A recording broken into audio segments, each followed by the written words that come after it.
We, the jury, find the defendant guilty of murder in the second degree as charged in the information. A Florida woman who left her boyfriend zipped up inside a suitcase where he suffocated to death sits stoic as she receives her guilty verdict. I zipped him up. We thought it was funny, and we're joking about how he was small enough to fit inside of the suitcase. Sarah Boone's case first unfolded in 2020 when she was first charged with the February 2020 death of her boyfriend of nearly 4 years, Jorge Torres Jr. He was found dead in the couple's apartment after Boone said she zipped him inside a suitcase during a drunken game of hide and seek. While Boone thought the game was funny at first, for everything you've done to me. So, you.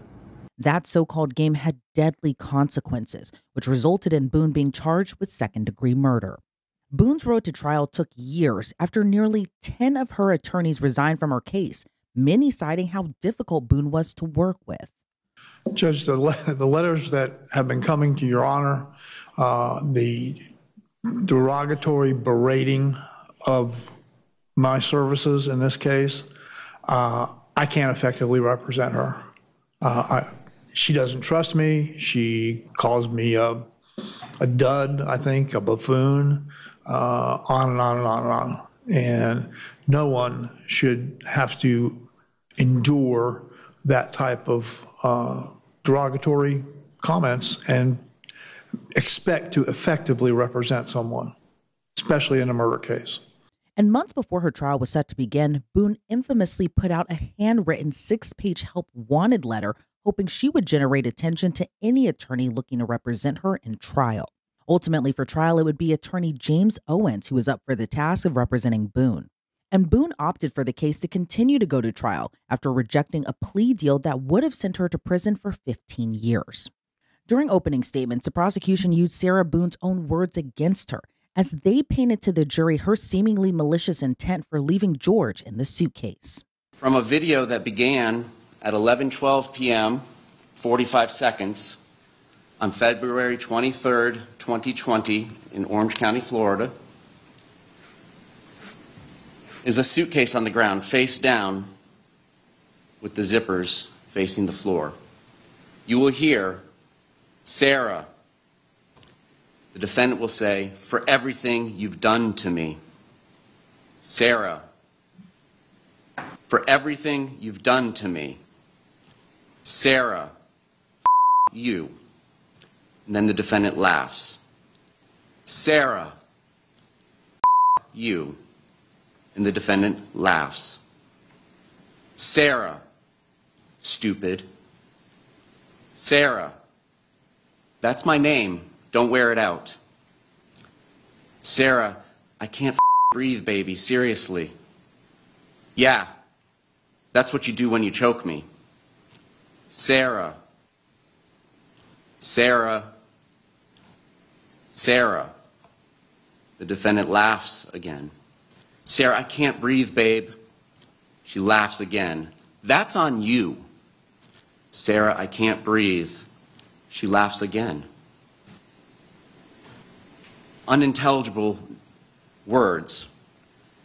And I would submit the evidence is going to show, because of the intoxication from alcohol, is the next thing she says. Sarah, Sarah, Sarah, I can't breathe, baby. That's what I feel like when you cheat on me. But Boone's attorney claims she acted in self-defense after allegedly suffering from physical abuse by George. Sarah Boone and Jorge Torres were down and out, as you can be. Their life centered around alcohol. Both of them suffered from, used to be called alcoholism, now it's called alcohol abuse syndrome. And so day to day, they struggle with the use of alcohol. You can imagine that. It affected their jobs.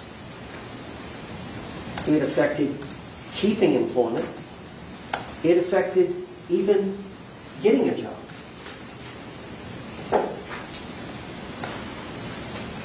As codependent as you can be towards each other. And you're going to learn with all that was domestic violence. And that Jorge Torres physically abused Sarah Boone.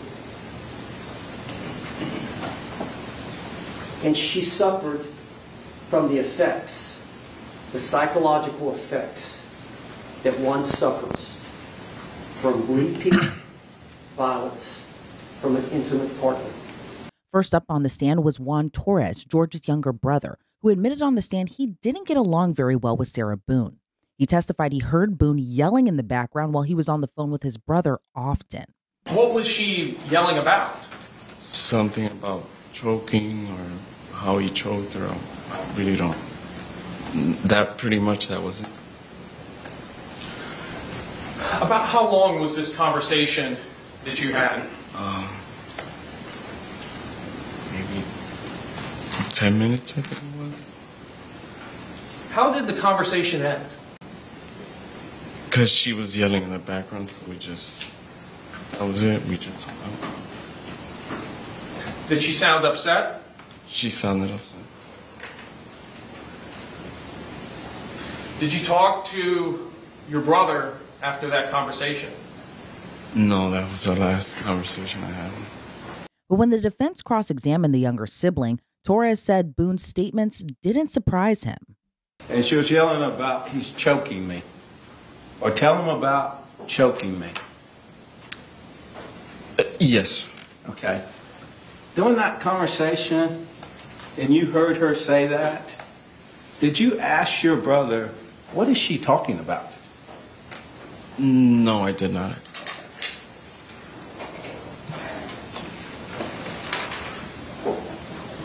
Did that statement at that time, did that statement surprise you?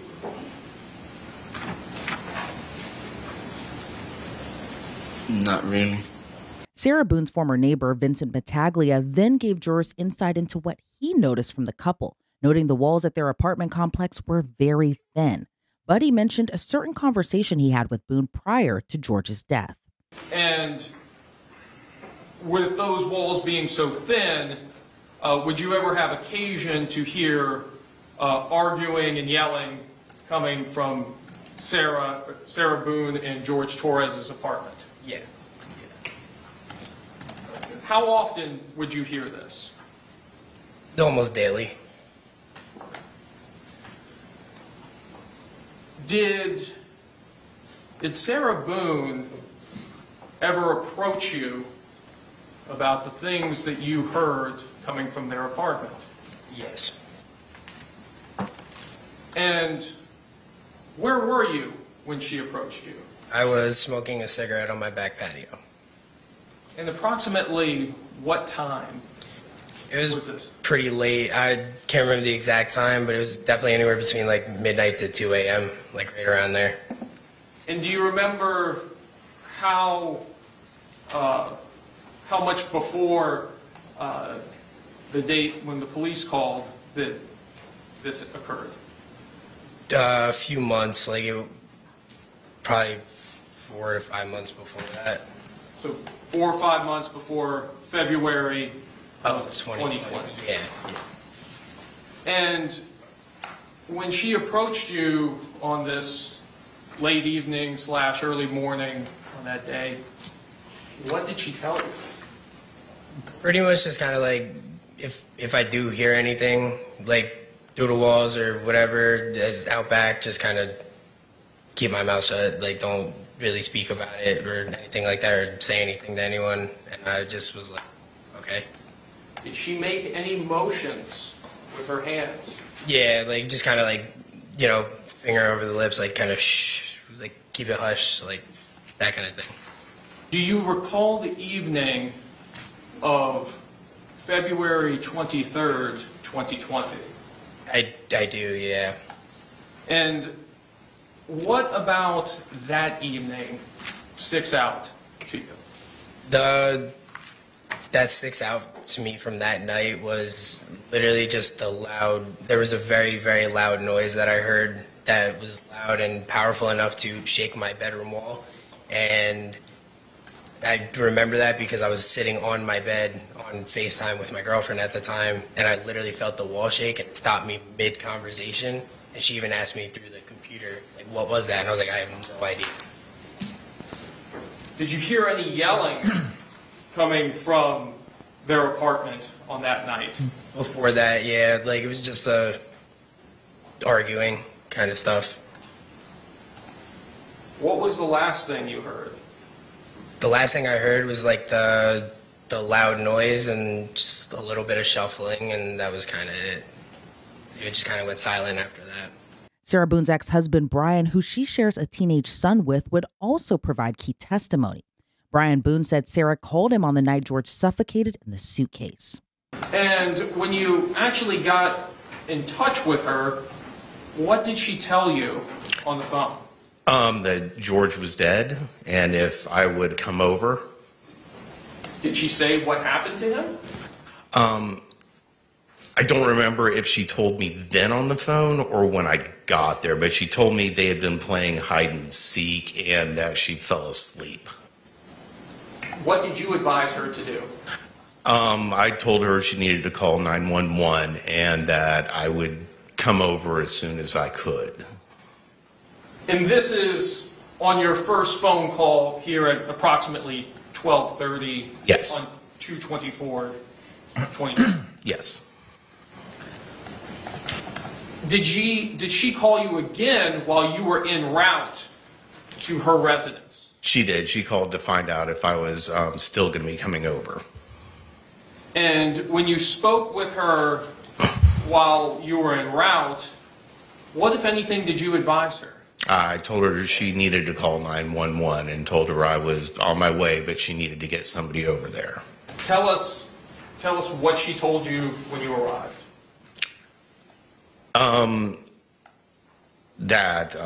George was dead, and once again, I don't remember if she told me now or before that they had been playing hide and seek and she fell asleep, but I, at that time, told her again she needed to get 911 called to get somebody over there. Had she called 911 at this point? No, she had not. So you've advised her now 3 times to call 911? Yes. Brian Boone testified he finally saw Sarah call 911 and stayed at the scene until emergency crews arrived. The Orange County jurors got a chance to listen to the 911 call after he was off the stand, as Sarah can be heard telling the dispatcher George was dead and she didn't know what happened to him. All right, great. Now tell me exactly what happened there. My boyfriend and I were playing last night, and my cousin made a suitcase and we were playing, and like kind of hide and seek kind of thing. So I fell asleep, and I woke up, and he was dead in the suitcase. So I don't know what happened.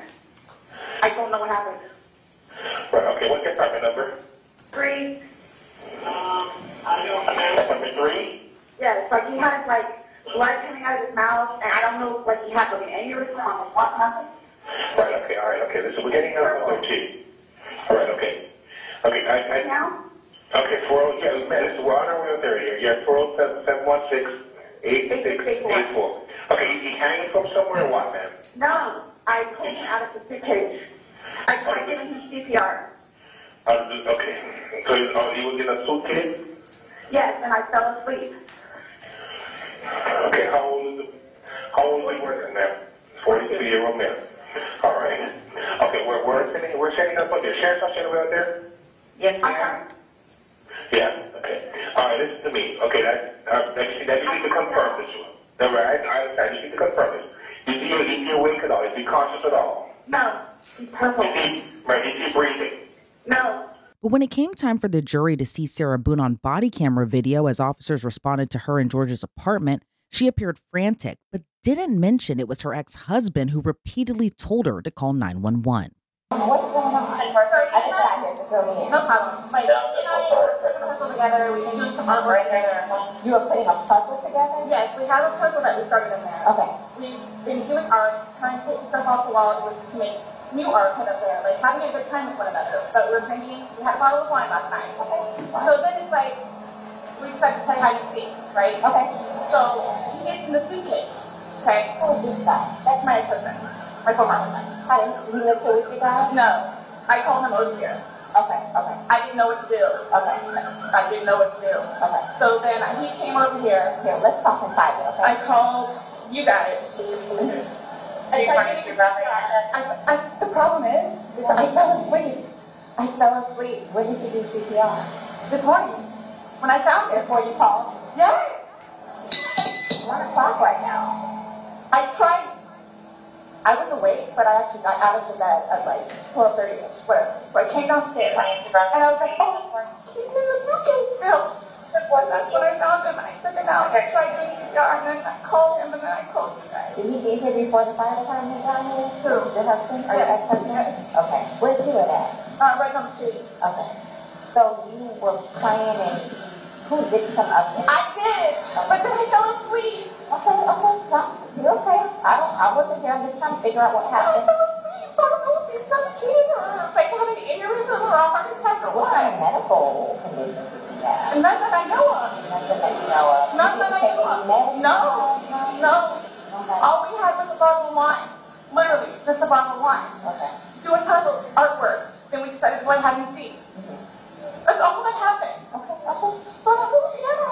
I go what in there? Like I don't know what happened. So you had a second to kind of collect yourself. Tell it to me again. You guys were playing last night, drinking a bottle of wine, putting puzzles together, doing artwork. Puzzles, artwork. Okay. Had a bottle of wine, and they decided to play hide and seek. So what time was that? Do you remember? I mean, I know that I was in bed probably by like what, 12:30. Okay. Well, I went upstairs at least, and I fell asleep. Okay. Forgetting that he was in the suitcase. Playing the hide and go. Yes. And at some point you put him in the suitcase? No, he got in the suitcase. So he thought it would be funny to be put in the suitcase. So I was like, okay, well, I'm going to joke with you and I'll zip you up and make him, squirm a little bit, whatever it is. But then I fell asleep. I fell asleep. Where was the suitcase? Right where it is. Right down there? Yes. You zipped him in there? Yes. Thought it would be funny a little bit? It was. We both were laughing about it. Okay. And then I fell asleep. Where did you fall asleep at? Upstairs. In your bedroom? Yes. Okay. Totally forgetting that he was in the suitcase still. Okay. And then you came back downstairs? This morning, or this afternoon, yes, when I got up. What time? 12:30ish. I was awake, but I totally forgot that he was in the suitcase. He can tell you there's a lot of things that I/Rita think of jobs. Yeah, he did tell me. Right, all that good stuff. So I just totally forgot. So you began to do CPR on him? Yes. About what time this morning did you start doing that CPR? No, it was the afternoon. Because I was awake. But then I finally decided to come downstairs at like 12:30ish, whatever it is. And I was like, I thought he was in the suitcase. And he wasn't moving. Nothing was happening. So I unzipped it, took him out and started doing CPR on him. He was on his way up here. I called you when he got here. On day 2 of trial, jurors saw the chilling video taken by Boone of George zipped up inside the suitcase, as he can be heard struggling to breathe. For everything you've done to me. Sarah. For everything you've done to me. Sarah. You. Sarah. You. Sarah. Stupid. Sarah. That's my name. Don't wear it up. Sarah. I can't breathe, babe. Seriously. Investigators noted scratches on George's body when he was recovered from the suitcase. But during Boone's police interview, she says she didn't know how they got there. So he's got scratch marks to his back. I know that's wrong. Okay. And it's called a contusion. Do you know what a contusion is? So like basically you're getting hit and then you get a mark from it. You'll get bruising. Like someone hit you or something like that. It's called a contusion. So he had some injuries to his left shoulder. He had a cut near his lip. We could see his mouth was a little. I haven't laid a hand on him. Okay. Also too, he fell off my son's bike. Okay. So I don't know. And he's notorious for running into the wall or the haltering. So why? Okay. What about the scratches? Because there's also sex. Yes. Okay. Because there's also like a scratch on like the back of his neck, like kind of like going, but it's like going straight across. I have no idea what that's from. And they're all recent, like they occurred recently. It wasn't something that occurred post or that occurred a week ago, 2 days ago, 3 days ago. They definitely occurred, you know, the night leading up to when it was. In all honesty, we have not gotten into it. Okay. That's why, like, the only thing I thought you guys were going to ask me about, which I was going to be honest with you anyway, are the scratch marks on his back. Mm-hmm. Everything else, I have no idea what it is. But she told investigators even in 2020, George had allegedly been violent with her in the past.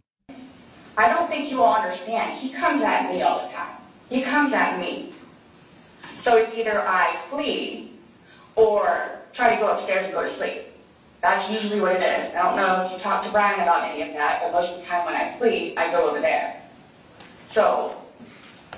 Right, but you're saying that you guys have a good, and when I asked you yesterday, there has the last incident that you could remember was the curtain rod incident, which you said was a month ago. So, give or take. Right. So what do you mean by he comes after you? Like, he gets belligerently drunk.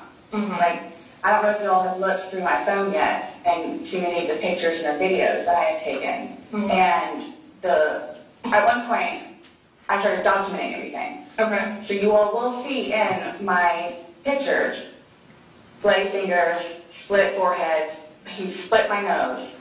I've got this. Right. I don't know if Brian told you about it, where I had to have almost what? I had one really bad surgery, but then it got really, really, really, really bad, where I had to go like 4 or 5 more times afterwards and then tend to it. Mm-hmm. And then putting me in the back of the leg. Right. So it's... And why are you still with him? Everybody asks me that. When I tell you guys this, I really love him. Like I do. And I feel like I can help him. Like I feel like I could help him, which I did, because he came a really long way from where he was in Philadelphia to moving back to here and to dealing with everything else that he's been dealing with. Mm-hmm. I've really helped him. I bailed him out of jail, 3 times. I've gone to every single hearing and every single arraignment, everything that I did for him. Gone to see all his public defenders, go to the state, I've gone to the state. I did everything for him because I'm trying to help him, because I have a bad hope in him. And he was trying. He was really trying. And then he starts to think about things, and I think he gets overwhelmed, and then it's like, next thing I know, he's drinking. So it's like, oh man, I know where this is going to go, so I'm going to go upstairs and read a book. Or I'm going to go for a bike ride, or I'm going to do something else. Or I don't want to drink. I don't want to drink. The occasional wine, whatever, or if it's a weekend. That's when you have a good time. You don't have to wake up the next day. I have to wake up the next day and do things. I have to tend to Lucas. I have to take him to school. I have all this stuff to do. He doesn't know how to, I guess, maintain himself, where I can do 50 things at once and still know the 50 things more prior that I need to get done. He can't process like that. He didn't process like that, so he would literally, not literally, but have smoke coming out of his ears. So the next thing you know, he doesn't want to deal with it. I'm going to go get something to drink. Later in the interview, Boone's own words would come back to haunt her after police found the video she took taunting George while he was struggling to take what would end up being his final breaths. I don't know what you all want me to tell you, because this was not in any way, shape, or form handled the Bible intentional. Okay. So you just... I didn't kill him. You left him there to teach him a lesson? I didn't mean to leave him there. That's what I'm trying to tell you. You got up and walked away. How is that not intentionally leaving him there? Because I'm looking at the hole, knowing that it's there. He'll get out no problem. Because you don't... If he doesn't, you don't go check on him. You say you're up for 30 minutes, and he doesn't come up. You don't go down and check on him? I'm in the bed. You even moved, you admit to moving the suitcase, over. So roll it. You roll it over, it's not like... I said, when does it be like that? Don't... You didn't want him to be upside down? How do you even get upside down?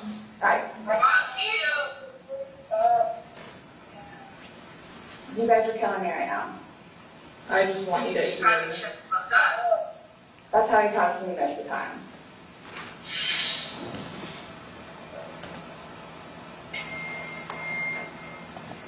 I don't know how I don't know how you want me to say it. I'm just trying to figure out what you would expect to happen to somebody when you leave them in a suitcase. I didn't mean to leave him in there. But Sarah Boone would have an answer to everything that happened, because in typical Sarah Boone fashion, she decided to take the stand in her own defense. With that, the state has rested. The defense is going to put on a case. Defense, Mr. Owens, you can call your first witness. The defense would call Sarah Boone. The defense first asked Boone about her childhood. She was born in Atlanta before moving to Florida, but she testified she experienced enormous loss when she was younger. I know you lost your mother and father in your teens and in your 20s. Is that true? I lost my grandfather when I was a sophomore in high school, and I lost my father when I was a senior.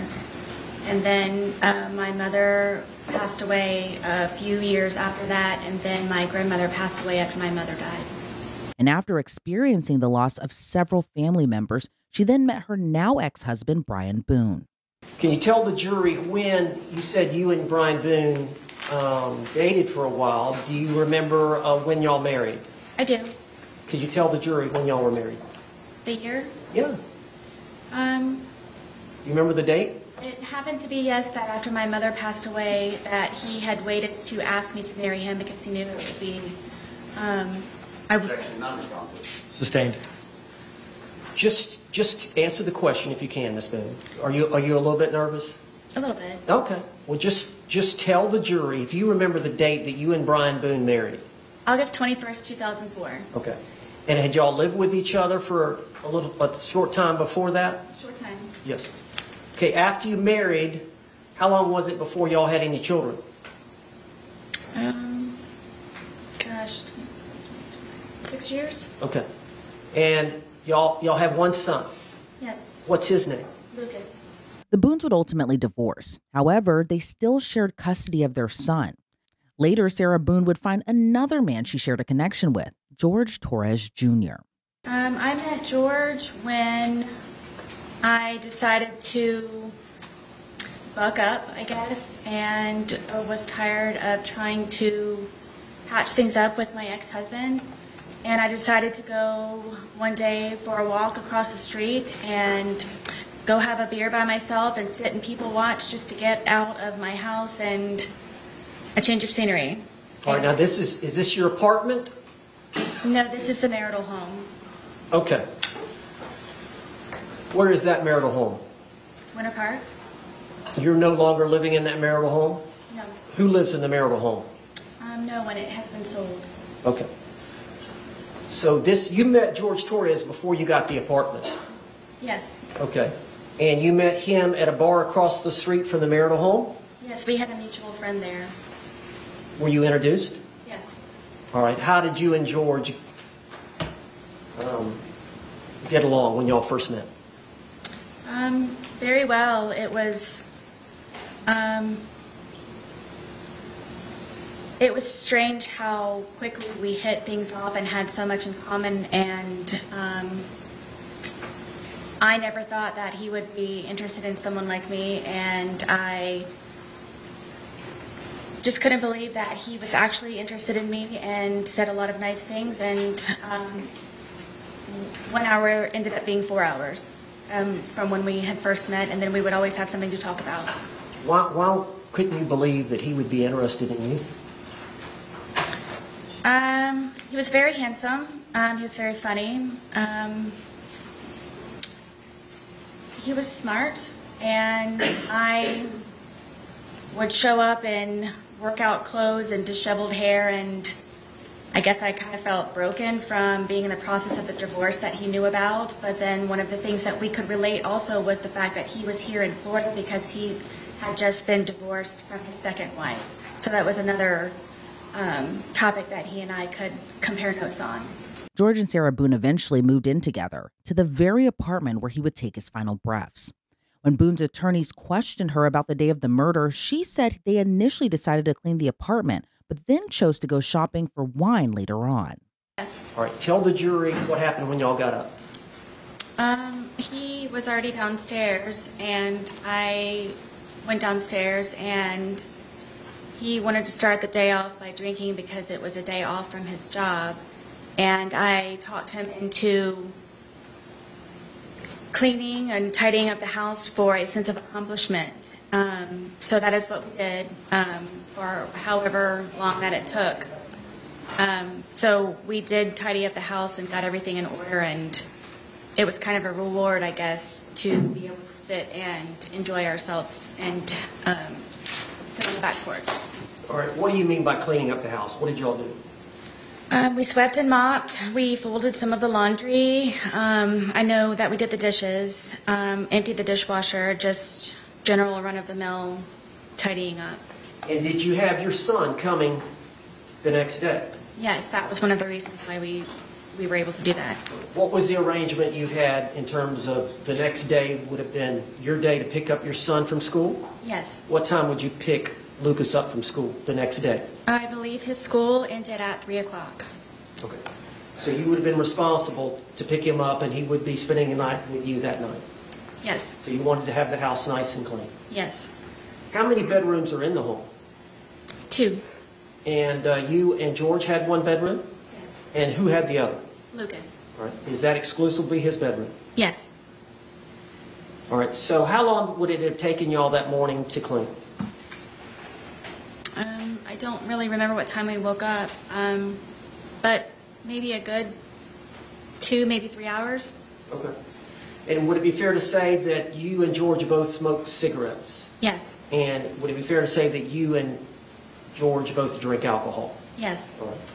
So at some point, y'all finished your chores, yes. Right?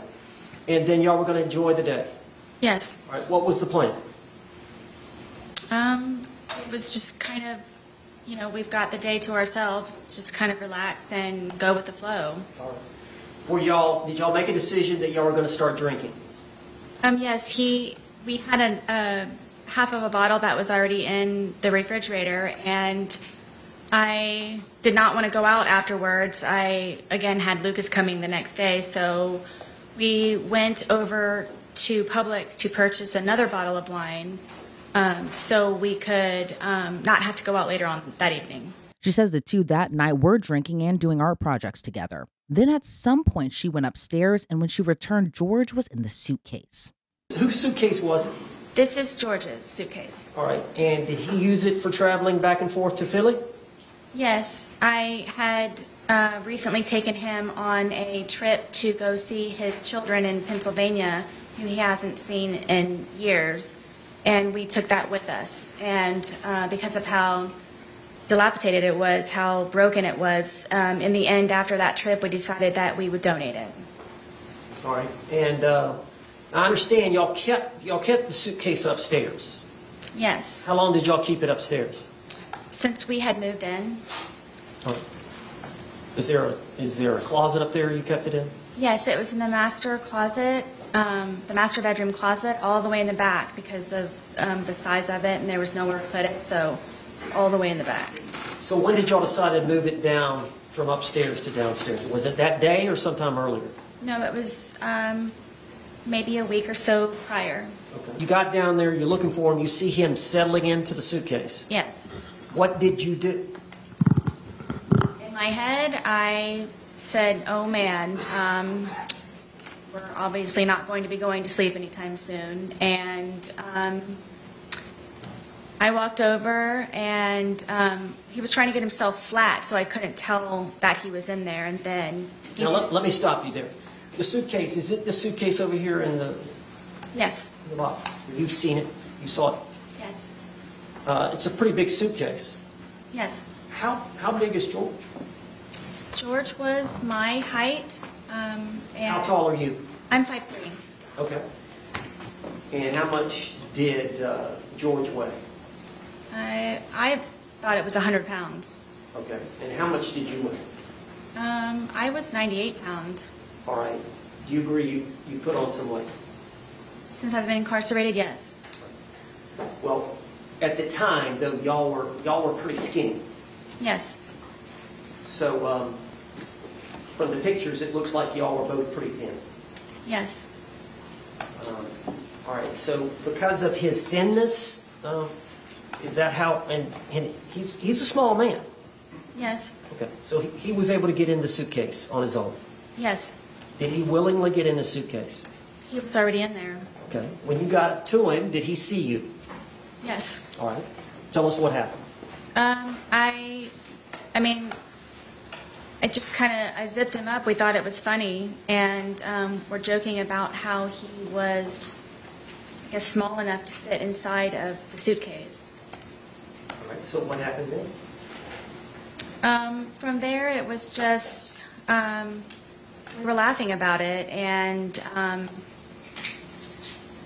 it was just strange that he was small enough to fit in there, and then I kind of moved it around a little bit with him in the suitcase still. It was still funny that he was still in the suitcase. Just, I think he and I were just kind of, couldn't believe that he could fit in the suitcase. Did you eventually close the top? Yes, in order for, well, the top was already closed. As he was settling himself in there, that's how I knew he was in there, was because the top was kind of flopping a little bit. Okay. So he had gotten in there to hide, and he pulled the top. Yes. On top of it. But you could tell he was in there. Yes. You saw him right away. Yes. All right. So at some point, did you zip him up? Yes. Did you? And what was he saying or doing when you were zipping him up? We just thought it was funny. Were you both laughing? Mm-hmm. Yes. And so you zipped him up. Were y'all still laughing once you zipped him up? Yes. Okay. Tell the jury what happened then. From there, I moved the suitcase around a couple of times, just kind of on the wheels, and moved it around. And at that point, it was funny. We were joking and laughing about it. All right. Now, eventually, did you go sit down on the couch and get your phone? Yes. Did I miss something? Well, the suitcase had, for me moving it around, was flopped over. So while it was like that, I thought at that point I had a moment to, I guess, take the time to talk to him while I guess he was not able to get out for a moment. So you flipped it. You got it on the top, right? Yeah. It gets in, but at some point you flip it over so the zipper is on the bottom. Well, it was just kind of how I was moving it around, and it ended up kind of flopping. So it was upside down. Yes. So after you did that, what did you do? That's when I went over and decided to videotape to just see the, I guess, the jest in it, for him to understand that right now I feel safe, and right now I have the ability to actually speak to you in a manner that normally I would not have the ability to. Boone admitted she said things to George that night that she shouldn't have said, but testified she didn't remember even filming him in the suitcase that night. However, she claims she remembers George threatening her while he was zipped up inside the suitcase. So between the 2-minute video and the 22-second video is an 11-minute period. Would you tell the jury what happened? We continued to, I guess, speak to one another, and his tone changed, and I knew the tone, and we ended up, I guess, arguing back and forth with one another, and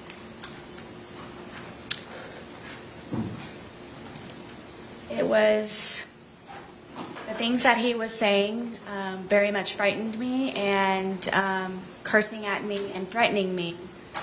And did he want you to let him out of the suitcase?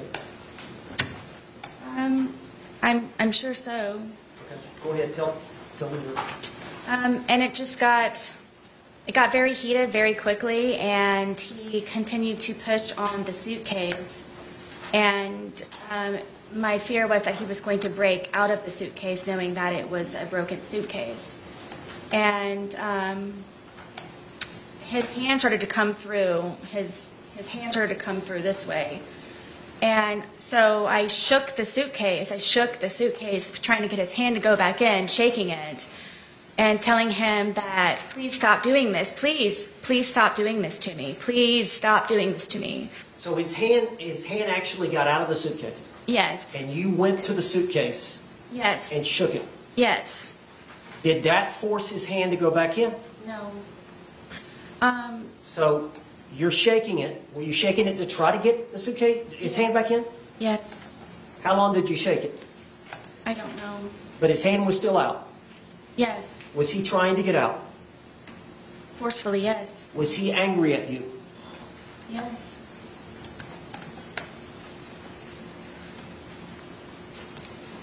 Were you in fear? Always.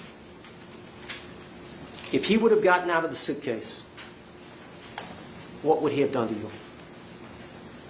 Like he used to tell me, he probably would have made me unrecognizable, or I would have lost my life. After going to sleep and later waking up and realizing George was still in the suitcase, she testified she attempted to perform CPR on him, but it was too late. I immediately unzipped the suitcase and I was screaming, George, George, George, and I was shaking him, and I pulled him out and I stretched him out flat, and then I began instantly trying to do CPR and then was trying to look for a pulse or a breath or just anything, and was just screaming his name over and over and over again, and come on, George, and I continued CPR, and I continued CPR, and he was gurgling, and... What color was he? What color was he? Yes. He was purple. At some point, did you call your ex-husband? Yes, when he started to gurgle, and I knew that my ex-husband is notorious for bringing my son over in very inopportune times when George is possibly drunk or doing things not appropriate for my son to see. And I just didn't know what to do. It was just a quick knee-jerk reaction. Brian was kind of my go-to person because of my family being deceased, and I don't have anyone else that I can call. And I just wanted to ensure that he would not bring my son over in the process of all of this at some point.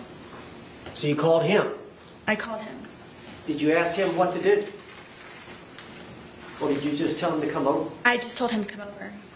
Did you tell him that you felt like George was dead? Yes, I did. And how far? You said it's 5 minutes from house to house? Yes. Did you call him back? Yes, because he was taking so long. It felt seconds were hours. Yes. I'm still doing CPR at the same time in the process of it. I'm doing CPR I don't know how many times. Did he get there? Yes. Did you love George? To this day.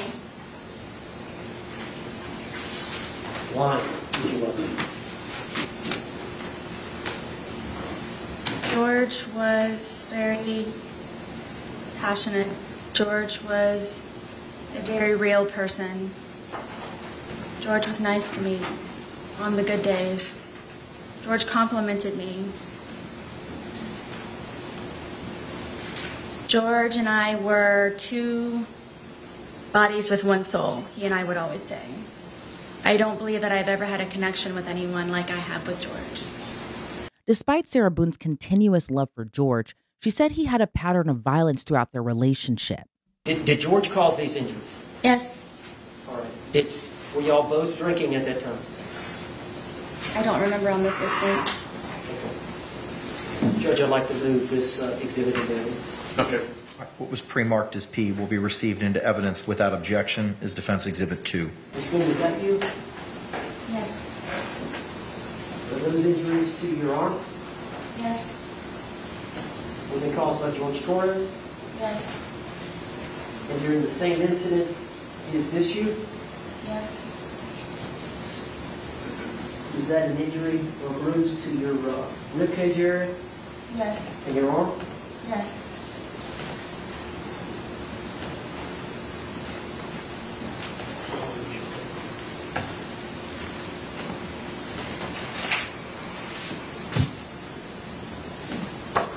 Let's show you identification, defense identification Q. See if you recognize that photograph.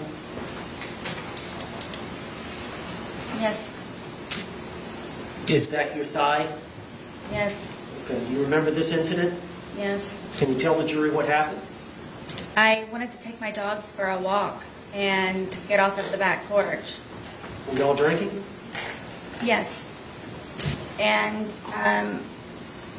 he was upset that I would rather go walk my dogs than sit there and continue to drink.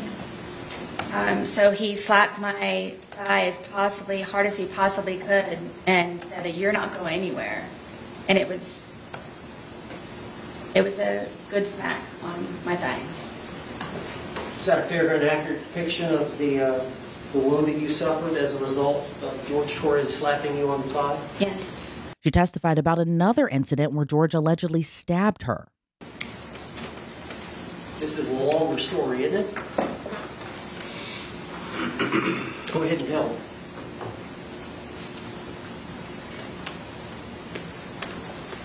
So,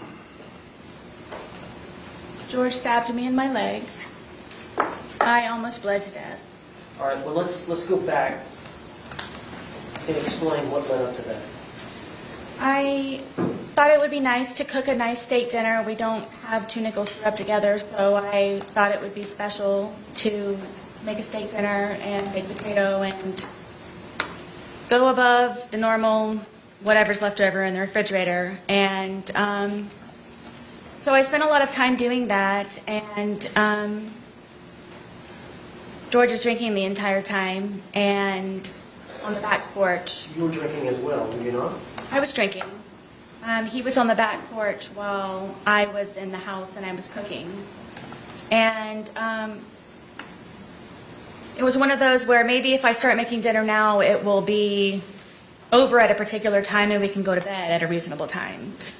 And I even put it in the bedroom and had a movie set up for us to watch. So it would just kind of be dinner in bed. And then he came upstairs and saw that I had made the steak dinner, and I don't know how to describe how drunk he was, but it definitely was not George. And had him come lay on the bed, sit on the bed, and, you know, put the, I got the dogs out, and I presented him with the steak dinner and sat down and was getting ready to start playing the movie, and he starts being very rude and cursing the steak and finding fault with it. And then you know, I'm having to encourage him to eat. You know, if you want me to cut it up for you, I will cut it up for you. Did you want some more sour cream for your potato? What can I do to make you happier? And then he started to pull on me and kept saying that, excuse me, that I just want to you on the steak and you on the potatoes. And I took offense to that, and I kept trying to encourage him to eat. I started to eat. Was this just him really drunk and saying nonsense? I don't know why he was so angry that day. I don't know if it's because I got steak. I don't know. Most of the time I don't know the reason why. I couldn't take it anymore. Obviously I was not going to be able to eat, so I started to crawl off of the bed to leave, just the bedroom. And he told me again that I'm not going anywhere, and he stabbed me in my leg, and it crunched. You could hear a noise that it made, and blood just started to come out of my leg just like a fountain. So I got off of the bed. He's starting to freak out and grabbed me a towel. I got a wet towel, and I'm sitting here holding the towel, and it's increasingly becoming even more and more saturated by the minute. It's just minutes. So I'm going through towels and towels, and I said, George, I think I need to go to the hospital. This is not stopping to bleed. This is serious. And he got on his knees and begged me, please don't call the police. Please don't call the police. Please don't call the police. And inevitably, he went and got my car keys and put them around his neck again, and my cell phone. So I was not able to call anyone, and I wasn't able to leave in my car. So I figured I would just go downstairs, and I'm just going to go downstairs. And I had propped my foot up on the glass table that we had, and blood is just everywhere. Blood is everywhere. I can't keep up with the amount of blood, and I'm starting to feel very weak and really weird. And he comes downstairs, and he's still begging me, please don't call 911, please don't call 911. I kept telling him, there's something, this is serious, this is something. Because he knew that he would probably get arrested or something bad would happen to him. So I couldn't take him anymore. He was just all over me, and just, I'm bleeding. I'm bleeding very badly, and he's having me try to console him. And I kept telling him, please, I need to call 911, please. And I said, okay, just give me a moment. And I crawled upstairs to my son's bathroom, which is the furthest bathroom away from everything. And I remember holding onto the sink. And I looked into the mirror, and my lips were blue. And I knew I needed help. I needed help. She also testified about several other instances of physical abuse that allegedly happened when George was drinking. When it came time for the state to cross-examine her, prosecutors questioned Boone about her level of drinking on the night George died. All right, and you say you were about 100 pounds at the time? Yes. And we all know Mr. Torres was 103 pounds at the time of his death, correct? That's what they say. All right, so that's 3 liters of wine between 200 pounds split between 2 people over the course of a day, correct? Yes. And you testified today that you were intoxicated at the time that this occurred, the videos between 11 and 11:30 at night, correct? Yes, at some level, yes. All right. Now, what does that mean to you? Previously, have you indicated that that means the room is spinning? Do you ever recall saying that? I do. So what was your level of intoxication at this point in time when the first video was filmed at 11:12 p.m.? Do you mean from lack of sleep or alcohol? From the alcohol. What was my level? What were you feeling? Did you have trouble with your balance? I was more tired than anything. Did you have trouble with your balance? I don't believe so. So you were able to flip a suitcase over with a 100-pound man in it, right? I mean, yes, it happened. Okay. How about your speech? Do you feel like your speech was slurred? Clearly. How about your inhibitions? Do you feel like you were doing things that you wouldn't do when you were sober? I wasn't thinking about that.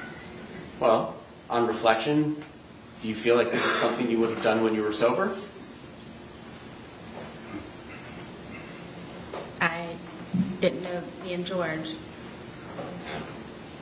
I'm just asking you, looking back on this, when he's in the suitcase and you're telling him how you feel, and then you wait 11 minutes and you film another 22 seconds and then you go upstairs, upon reflection, is that something you would have done and left him in there had you not been drinking? I don't know. I can't say. Okay. If I was scared, then it would be something. Okay.